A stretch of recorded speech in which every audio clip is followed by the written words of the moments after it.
Non వెజిటేరియన్లకు chicken ఉంటే చాలు lunch dinner తేడా లేకుండా ఫుల్ గా తింటారు. చికెన్ లో అనేక వెరైటీలను చాలా ఇష్టంగా తింటారు మనలో చాలా మంది. అయితే ఇక నుంచి చికెన్ తినేవారు జాగ్రత్తగా ఉండాలి. ఎందుకంటే బాయిలర్ కోళ్లలో భయంకరమైన బ్యాక్టీరియా ఉందని శాస్త్రవేత్తలు గుర్తించారు. తెలంగాణ, కేరళలో అమ్మే బాయిలర్ కోళ్లలో యాంటీబయాటిక్ ను తట్టుకునే బ్యాక్టీరియా పెరుగుతుందని national institute of nutrition chicken తినేవారు చాలా జాగ్రత్తగా ఉండాలని సైంటిస్టులు హెచ్చరించారు.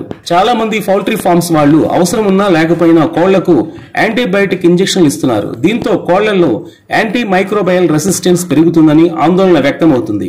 ఇలాంటి కోళ్ల మాంసం తింటే ప్రమాదం తప్పదని హెచ్చరిస్తున్నారు న్యూట్రిషన్స్. అందుకే మాంసాన్ని బాగా ఉడికించి తినాలని అంటున్నారు వారు.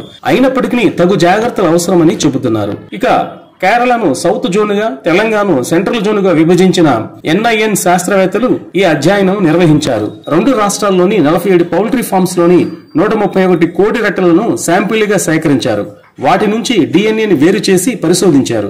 ఈ పరిశోధనలో పౌల్ట్రీ ఫార్మ్స్ కోళ్లలో భయంకరమైన బ్యాక్టీరియా వృద్ధి చెందుతుందని తేల్చారు. కోళ్ల రెట్టల్లో విరేచనాలకు కారణమయ్యే ఈకోలి, చర్మ వ్యాధులకు కారణమయ్యే స్టెఫిలోకోకస్ అరియస్, దాంతో పాటుగా క్లాస్ట్రీడియం పర్ఫ్రింజెన్స్, క్లెబియసెల్లా, ఎంటెరోకోకస్ ఫెకాలిస్, సుడోమోనాస్ ఎరుగినోసా, బ్యాక్టీరియోట్స్ ఫ్రాజిల్ వంటి పలు హానికరమైన బ్యాక్టీరియాకు సంబంధించిన ఆన్వాలు ఉన్నట్లుగా తేల్చారు. ఈ బ్యాక్టీరియా మానవ శరీరంలోకి ప్రవేశిస్తే భయంకరమైన వ్యాధులు వస్తాయని NIN శాస్త్రవేత్తలు హెచ్చరించారు.